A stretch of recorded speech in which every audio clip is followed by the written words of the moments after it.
I think Paramount Plus does a great job at pumping out new content and original ideas. Definitely more homegrown, like Americana content, that's for sure. I mean, you got, like, cowboy shows basically with the Yellowstone franchise. You got mobster stuff. You have just a whole bunch of different military type things. I definitely feel like Paramount Plus is more geared towards like the older audiences, but then like in return, they're actually getting a lot of younger audiences on there as well because we saw during the pandemic and the last couple years, with there being an oversaturation of content, a lot of these younger people who have streaming services are finding these shows on Paramount Plus to where they are starting to establish a relationship with like CBS and Paramount. So I think that's also very interesting because I mean, yes, Netflix has all these crazy shows like Squid Games, Wednesday, but even that's established IP, Yeah, so yeah. they go out and search for already established IP to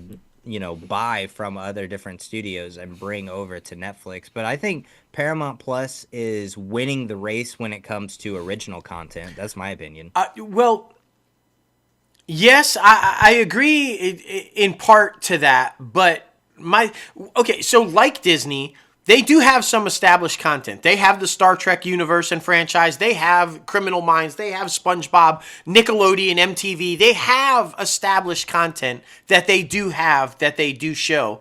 But they don't rely on it like Disney does. And to be fair, I No. want to clarify. We understand that FX falls into the Hulu brand, and they are putting out original The Bear and different series that aren't based on IP that Disney had owned in the past. So to be fair, I don't want to say they don't put anything out like that, but it's Right. branded as an FX show or something, not necessarily for the streamer brand, even though it falls under their streaming. So I just wanted to touch on that. But my critique of Paramount is outside, if CBS didn't exist, if CBS wasn't pumping out content, then really the only original stuff you have on Paramount Plus is Taylor Sheridan.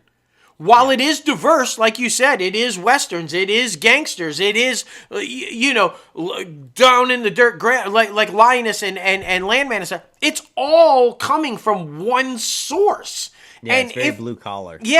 if they lose Taylor Sheridan, then Paramount Plus simply becomes CBS programming because that's what's on there. Tracker and Elsbeth and Matlock and all of the massive hits, Fire Country, that are on CBS are finding audiences on Paramount Plus that next day also and building on their audience. So if you take away Taylor Sheridan, you're going to have to fully rely basically on either pumping out Star Trek shows nonstop or relying on CBS to create hits because that's where your streamer is. And I feel like that's the argument that Ellison is making about getting rid of Paramount Plus. He's like, we can just put a lot of this content because, and they're already testing it. They're already showing Yellowstone and Tulsa King and Lioness on CBS. They're testing to see if that would work, and so far it has. It's drawn decent ratings when they show it. So I think Ellison's argument is we don't need Paramount Plus. We can put these Taylor Sheridan shows on CBS along with our already popular CBS shows and eliminate the cost of the streamer.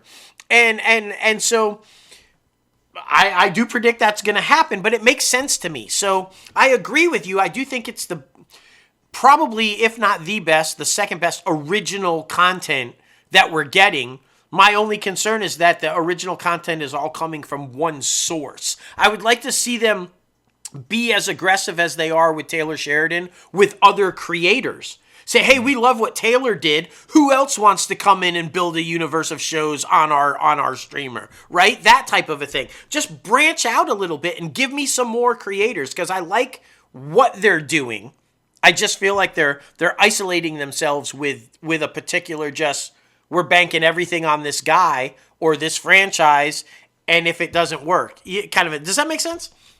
It does. It does. I do definitely feel like they put all their eggs in one basket, but I mean, if it's broke, don't fix it. I know they had a lot of negative press, over the last 2 years with Kevin Costner Right, leaving and right. Taylor Sheridan being kind of like all up in his own show, kind of looking for like, I guess a cameo, but it's like a bigger than life cameo type thing. So I always thought that was very interesting. But yeah, I do believe that Paramount and with Ellison coming in, they're going to try and figure out different routes and different avenues to where, they don't have to rely so much on one person to be successful. I think that's why you're starting to see like revitalizations of like Dexter coming back with the Dexter Resurrection, and then of course the prequel series coming out. So they're also trying to go back to their established IP, but I Yeah, also yeah. don't think they're going to have it run as long as say what other streamers have their stuff run at. So I do think they rely too heavily on